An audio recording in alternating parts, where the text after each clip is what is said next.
Hot. Omni Ergobaby brand confirmed Meg carrying a doll, not Archie. No baby can lie in that posture. Looking back at Meg's use of Archie as a prop, the paparazzi photos of Meg and Archie in the park on Vancouver Island were taken on the same day that Megxit was announced. The way in which Meg carried Archie was very uncomfortable and unsafe. On January the 18th, which was 5 days after the Sandringham Summit, an agreement was announced whereby Harry and Meghan would no longer be working members of Britain's royal family and wouldn't use their Royal Highness styles. On the day of this announcement, Megs just happened to be photographed by those pesky paparazzi while taking a walk with 8-month-old Archie and her 2 dogs in a park near the Russian billionaire's mansion where she was staying on Vancouver Island, Canada.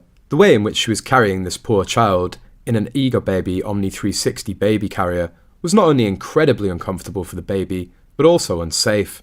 To put it into perspective, we have illustrations of the manufacturer's recommended use of the baby carrier and a couple of photos of Megs and Archie for comparison. The way in which Megs puts this child in the carrier was incorrect in numerous ways. Just another example of a narcissist's lack of empathy and use of others as objects to fulfill their needs, in this case Archie. Based on their MO or modus operandi, one can assume that Harry and Meghan wanted to get these rare paparazzi photos of Archie into the press in order to shift the narrative that week and manipulate the public perception. Many have speculated that this was not actually Archie but a lifelike doll. Felt like reaching into the picture and sliding one strap onto her shoulder. It looked so uncomfortable both for her and the kid.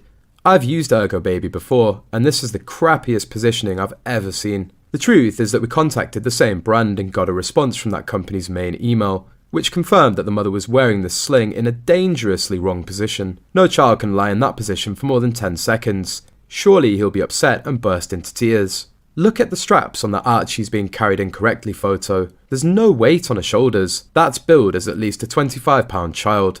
When the strap slipped, it would immediately have gone down her arm. She'd be so lucky to catch it with a hand. It wouldn't magically stop just below her shoulder. The baby's meant to sit in a very specific position, with the legs up like in the display picture. A baby's legs should never be dangling like that. It's terrible for their hips, where persistent incorrect hip positioning in these carriers when being wrapped can do damage. Not to mention it looks awfully uncomfortable for the baby and ridiculous as a parent to wear it like that. But it's the only position that allows her to show off that rictus grin to the camera. The kid's comfort and safety pale in comparison when weighed against his mama's desperation for attention. Archie is hanging to the side, head below her left shoulder. She wanted him in that awkward and weird positioning, rather than upright so his head wouldn't obscure her face in the pictures.